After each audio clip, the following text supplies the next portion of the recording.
올해는 장마가 길고 또 비도 많이 내렸습니다. 태풍도 몇 개 지나고 또 오고 있다고 합니다. 그러나 우리는 코로나19로 무덥고 긴 여름을 보내고 있습니다. 날씨만 그런 것이 아니라 우리들이 살아가는 삶도 그러합니다. 경제가 어렵고 장사가 안 되는 가운데에 방역 강화로 우리 성도님들이 더 힘들어하고 있습니다. 그런 가운데에 각종 변화와 갈등으로 국민들은 하루하루를 전쟁 아닌 전쟁처럼 살아가고 있는 것을 보게 됩니다. 그런데 그럼에도 불구하고 마음의 위로를 받지 못하고 있습니다. 어렵고 힘든 삶을 살아가는 사람일수록 희망이 있어야 되는데 희망이 없습니다. 그런데 오늘 성경 본문의 말씀은 이런 위기 가운데 살아가는 사람들에게 희망을 얘기해 주고 있습니다. 그 희망이 어떤 희망인가 하는 겁니다. 저는 매일 오전 11시가 되어지면 이제는 자연스럽게 지켜보는 것이 있습니다. 그것은 재난본부에서 발표하는 코로나19의 상황입니다. 지난 하루 동안 확진자가 몇 명이 더 늘었으며 또 어떻게 코로나19가 변화되어 가고 있는가에 대해서 자연스레 관심을 갖게 됩니다. 그러면서 느껴지는 것은 재난본부도 우리에게 희망이 되지 못한다 하는 생각을 가져봅니다. 내일의 희망을 얘기하는 것이 아니라 지난날의 변화를 얘기하고 지난날의 상황을 얘기하기 때문에 우리에게 희망을 주지를 못한다는 것입니다. 그렇습니다. 인간이 가지고 있는 제도나 정치나 경제나 사회나 의료나 외교나 그 어떠한 것도 우리에게 희망이 되지를 못합니다. 그러나 여러분, 그럼에도 불구하고 우리들은 희망을 가져야 됩니다. 캄캄한 밤을 살아가는 사람일수록 더욱더 분명한 희망이 있어야 됩니다. 그런데 희망이 어디 있느냐 하는 겁니다. 오늘 성경 본문을 보면 분명하게 우리에게 말씀하여 주고 있는데 그것은 바로 하나님께 있다는 것입니다. 1절, 2절에 보니까 지존자의 은밀한 곳에 거주하며 전능자의 그늘 아래에 사는 자요, 나는 여호와를 향하여 말하기를 그는 나의 피난처시요 나의 요새요 내가 의뢰하는 하나님이라 하리니 그랬어요. 어디가 희망이 되느냐? 전능자의 그늘이 우리에게 희망이 되어진다는 게. 왜 전능자의 그늘이 우리에게 희망이 되어지게 될까? 그 이유는 바로 하나님은 우리의 피난처요, 우리의 요새요, 우리를 사랑하시는 분이요, 우리가 의뢰하는 분이시기 때문이라고 하는 것입니다. 몇 년 전에 미국의 한 방송국에서 지나가는 사람들과 인터뷰를 했습니다. 그리고 묻는 질문이 있었습니다. 덩치가 크고 거칠고 무섭게 보이는 한 50대의 남자에게 기자가 물었습니다. 어느 나이든 상관이 없는데 돌아갈 수 있다면, 또한 앞으로 갈 수 있다면 어느 나이, 어느 때로 돌아가고 싶은가? 라고 하는 질문이었어요. 뒤로 돌아가도 되고 앞으로 가도 된다는 얘기를 덧붙여 주었습니다. 그랬더니 덩치가 크고 거칠게 보이던 그 남자도 한참 동안 생각을 하다가 이렇게 얘기를 했습니다. 3살이요. 그랬어요. 3살. 뜻밖의 얘기를 듣고 그 기자가 다시금 물었습니다. 왜 하필 3살이냐 그랬어요. 그랬더니 대답하기를 글쎄요, 3살이 제일 좋은 나이 아닙니까? 아무러한 책임도 주어지지 않고 그냥 어머니의 품속에 있기만 하면 되니까요. 먹을 거, 입을 거, 마실 거, 병든 거 아무 걱정이 없잖아요. 그냥 어머니 품속에 있기만 하면 가장 좋을 나이 아닙니까? 여러분 그렇잖아요? 3살이면 그냥 있기만 하면 됩니다. 하루 종일 뛰어놀아도 먹을 거, 입을 거, 살 거 걱정하지 않습니다. 그냥 집안에 염려가 있던, 걱정거리가 있던, 부모가 잠을 못 자던 그냥 어머니의 품속에 있기만 하면 됩니다. 부모님의 돌봄 속에 있기만 하면 되는 거잖아요. 여러분, 우리 인간이 제일 행복하게 살 수 있는 길이 뭐냐? 하나님 품 안에 있어야 됩니다. 하나님의 그늘 아래, 하나님의 돌보심 아래 거해야 되는 것입니다. 그래서 1절에 보니 지존자의 은밀한 곳에 거주하며 전능자의 그늘 아래에 사는 자요 그랬어요. 사랑하는 우리 노건교회 성도 여러분, 여러분들이 살아가는 세상은 거칠고 비바람이 불고 눈보라가 쳐도 전능자의 그늘 아래 살아가 하나님의 돌보심을 받는 여러분들 모두가 다 되어지시기를 주의 이름으로 축원합니다. 자, 그러면 여러분, 전능자의 그늘 아래 살게 되어질 때에 하나님은 어떤 은혜를 베풀어 주실까? 첫째는 건져 주시는 은혜입니다. 본문 3절의 말씀을 보니까 이는 그가 너를 새 사냥꾼의 올무에서와 심한 전염병에서 건지실 것임이로다 그랬어요. 여러분, 여기 올무라고 하는 말은 무언가를 잡기 위하여 쳐놓은 덫을 얘기합니다. 무언가를 잡기 위하여 숨겨놓은 그물을 얘기합니다. 그리고 심한 전염병은 죽을 병입니다. 누구에게나 찾아옵니다. 새 사냥꾼들은 새들을 잡기 위하여 유장된 그물을 펼쳐놓습니다. 거기에 먹이를 넣고 새들이 모여 들기를 기다립니다. 덫을 깔아놓습니다.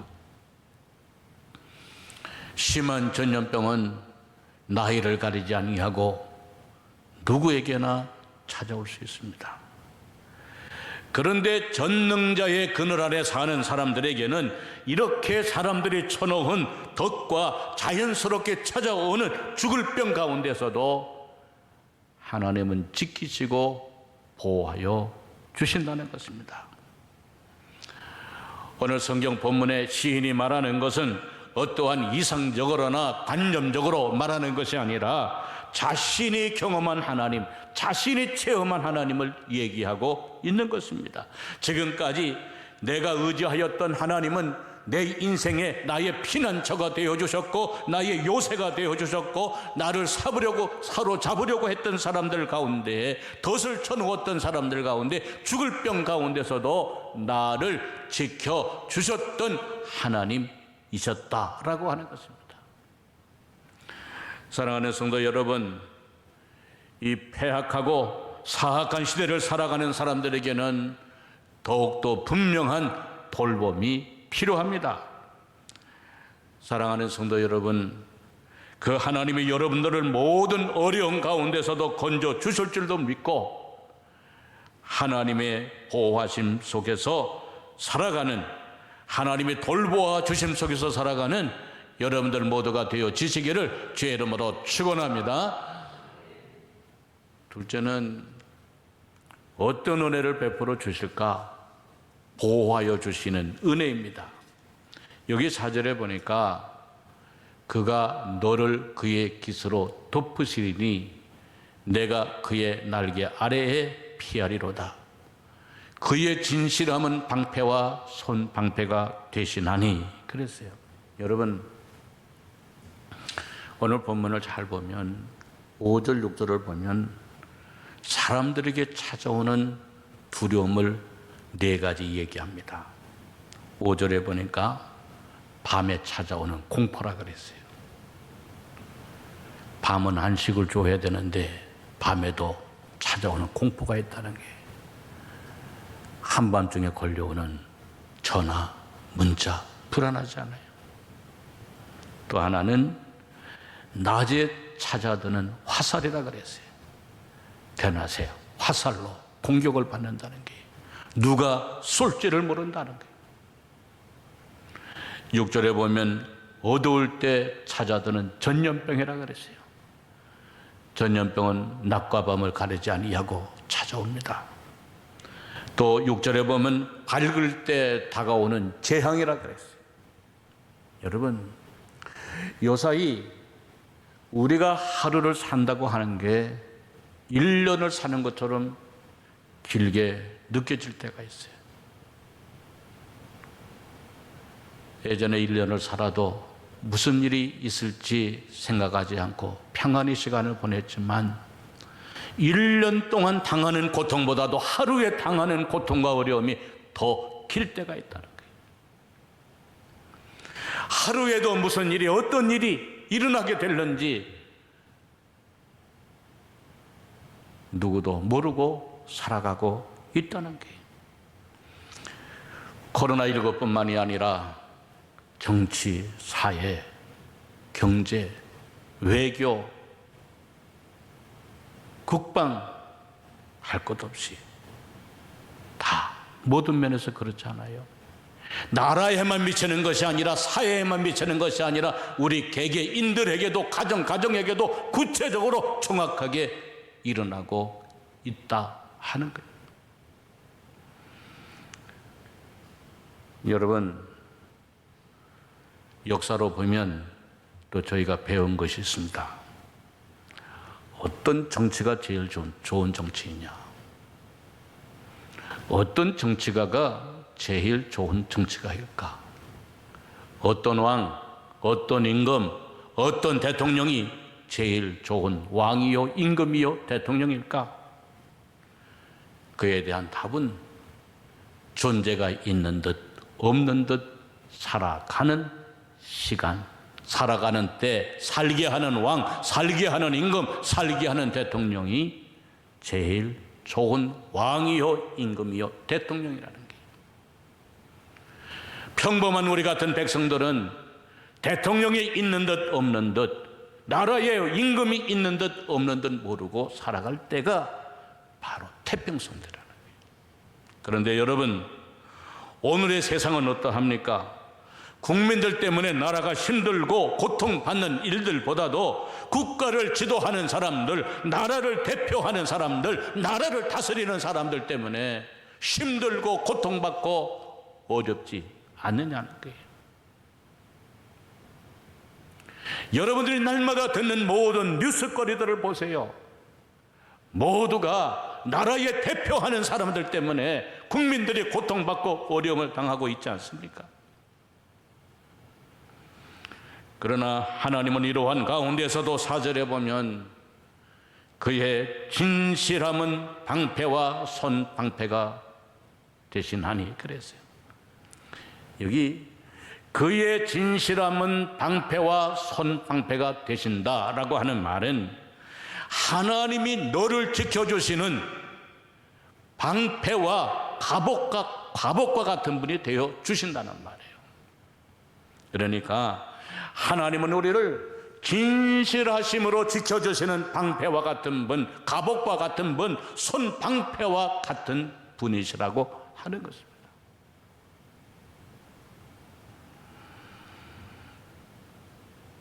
세상의 정치가들은 유리할 때는 자기의 이름을 내세우도 불리할 때는 다 국민들을 놓고 버리고 떠나고 사라지지 않아요. 그러나 여러분, 얼마나 감사합니까? 세상이 변하고 인심이 달라져도 하나님은 변함없으신 하나님이시라고 하는 거예요. 변함없으신 하나님, 진실하신 하나님이 바로 여러분을 지키시고 여러분과 함께하여 주신다는 거예요. 우리가 부르는 찬송가 가운데 이런 가사가 있습니다. 이 세상 친구들 나를 버려도 나를 사랑하시는 이 오직 예수뿐. 내 주 예수는 나의 참 친구. 천지는 다 변해도 주 날 안 버리네. 검은 구름 덮이고 강풍이 일어도 주 날 돌봐주시니 겁낼 것 없네. 괴로운 일 당하나 낙심치 않네. 영원한 그 사랑 나를 붙드네. 내 주 예수는 나의 참 친구. 천지는 다 변해도 주 날 안 버리네.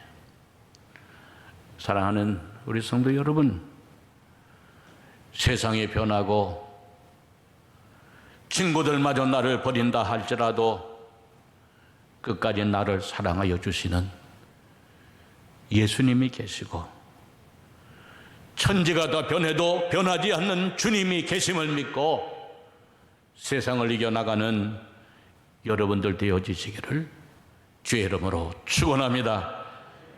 11절에도 보니 그가 너를 위하여 그의 천사들을 명령하사 내 모든 길에서 너를 지키게 하심이라. 천사들을 명령하사, 그의 천사들을 명령하사 내 모든 길에서, 여러분의 모든 길에서 너를 지켜 주신다 그랬어요.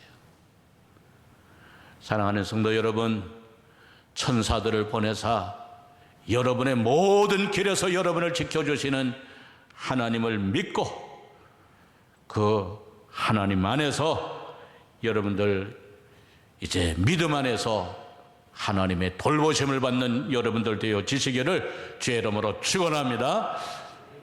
셋째는 어떤 은혜를 주실까? 승리하게 하시는 은혜예요. 여기 13절에 보니 내가 사자와 독사를 밟으며 젊은 사자와 뱀을 발로 누르리로다 그랬어요. 여러분, 사자와 독사라 그랬어요. 여기 사자는 사나운 짐승입니다. 백수의 왕입니다. 그런데 젊은 사자라 그랬잖아요. 젊은 사자는 더 힘이 세고 강합니다. 사나웁니다. 독사라 그랬습니다. 독사는 뱀 가운데서도 더 많은 치명적인 독을 뿜어내는 뱀입니다. 그리고 성경적으로 말하면 뱀은 사탄의 상징입니다. 미혹해 하는 영입니다. 강교하는 영입니다. 실족해 하는 영입니다. 그런데 이러한 것들이 달려든다 할지라도 하나님은 발로 밟게 하여 주시고 누르게 하여 주신다는 게. 8절에 보니 오직 너는 똑똑히 버리니 악인들의 호응을 내가 보리로다 그랬어요. 이 말을 현대인을 위한 성경으로 보니까 악인들이 벌받는 것을 내 눈으로 똑똑히 목도하게 되리로다 그렇게 번역하고 있어요. 여러분, 제가 분명히 믿는 게 있습니다. 그것은 거짓이 진실을 이길 수 없고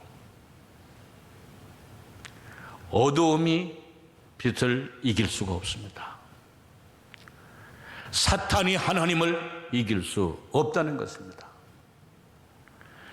역사적으로 보면 잠시 악이 이기고 사단의 권세가 강한 것 같아도 한 번도 사단은 하나님을 이기지 못하고 이긴 적이 없습니다. 거짓이 진리를 이긴 적이 없다는 것입니다. 잠시 이기는 것 같아도 결국은 지게 되어 진다는 겁니다. 사사기 5장 31절에 보니 여호와여 주의 원수들은 다 이와 같이 망하게 하시고 주를 사랑하는 자들은 해가 힘있게 도등같이 갖게 하시옵소서 그랬어요. 주의 원수들은 다 망하고, 주를 사랑하는 자들은 해가 힘있게 아침 해가 돋아나는 것처럼 돋아나게 하여 주시옵소서 하였더니 그 후에 40년 동안 평안하였더라 그랬어요.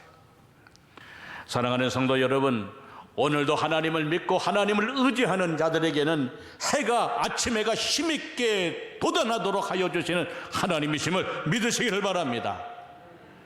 악이 이기지 못하고 승리하지 못하도록 도와주시고 역사하여 주시는 하나님이심을 여러분들은 믿고 세상을 살아가시기를 주의 이름으로 축원합니다.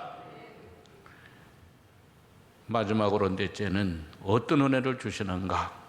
응답하여 주시는 은혜, 그리고 영화롭게 하여 주시는 은혜를 주신다는 거예요. 오늘 본문 15절에 보니 그가 내게 간구하리니 내가 그에게 응답하리라. 여러분, 응답하여 주시는 은혜, 그들이 환난 당할 때에 내가 그와 함께하여 그를 건지고 영화롭게 하리라. 건져주시고 그뿐만이 아니라 영화롭게 하여 주시는 하나님이시라는 거예요. 여러분, 얼마나 감사합니까? 이 어려운 때에 누가 여러분의 소리를 들어줍니까? 그러나 하나님은 여러분의 신음소리에도 응답하여 주시는 하나님이시라 그랬어요. 이 어려운 때에 누가 환난 중에 여러분들을 도와줍니까? 환난 때에도 여러분을 도와주시는 하나님, 환난 때에도 건져주시는 하나님이시라 그랬어요. 그리고 마침내 영화롭게 하여 주시는 하나님, 그 하나님을 여러분들 믿으시기를 바랍니다. 세상에 보면 이기고도 지는 사람이 있고, 지고도 이기는 사람이 있고, 싸움도 이기고 결국은 승리도 하는 사람이 있습니다. 우리 예수 믿는 사람들은 지고도 이기고 싸움에서도 이기고 마지막에서도 승리하는 사람들이 되어져야 한다는 것입니다. 어떻게 우리들이 그런 사람이 되어질 수 있을까? 마지막까지 끝까지 승리하여 이기고 영화롭게 하는 사람이 되어질 수 있을까? 오늘 본문 14절에 그 비결을 말씀합니다. 하나님이 이르시되 그가 나를 사랑한즉 내가 그를 건지리라. 그가 내 이름을 안즉 내가 그를 높이리라 그랬어요. 누구에게, 어떤 사람에게? 하나님을 사랑하는 사람들에게, 하나님의 이름을 아는 자들에게 건져주시고 높여주시리라 약속하셨어요. 사랑하는 성도 여러분, 어려운 때일수록 하나님을 사랑하시기를 바랍니다. 어려운 때일수록 주의 이름을 찾으시기를 바랍니다. 그럴 때 하나님이 건져주시고 세워주시고 높여주시는 은혜를 베풀어 주신다는 거예요. 사랑하는 성도 여러분, 무더울수록, 더운 날일수록 사람들은 시원한 그늘을 원합니다. 요새 여러분들이 이 세상에 얼마나 무덥고 얼마나 지루하고 힘든 삶을 살아갑니까? 하루하루 살아가는 거의 살아가는 것 같지 않은 삶을 살아가고 있는 분들이 많을 줄 압니다. 오늘에 무슨 일이 생길까? 어떤 일이 다가올까? 불안과 걱정과 염려 속에 하루를 시작하실 것입니다. 그러나 여러분, 전능자의 그늘이 있음을 기억하고 날마다 하나님 안으로, 하나님 은혜로 들어가 쉼을 얻고 사는 여러분들이 되시기를 바랍니다. 그 전능자의 그늘 아래 살아갈 때에 건져주시는 은혜가 여러분 가운데 있게 될 것입니다. 전능자의 그늘 아래 살아갈 때에 보호하여 주시는 은혜가 있게 되어질 것입니다. 전능자의 그늘 아래 살아갈 때에 이기게 하여 주시고 여러분의 기도를 응답하여 주시고 승리케 하여 주시고 영화롭게 하여 주시는 은혜를 있게 되어질 것입니다. 사랑하는 성도 여러분, 전능자의 그늘 아래에서 쉼을 얻고 안식으로 고 살아가는 여러분들 모두가 다 되어지시기를 주의 이름으로 축원합니다.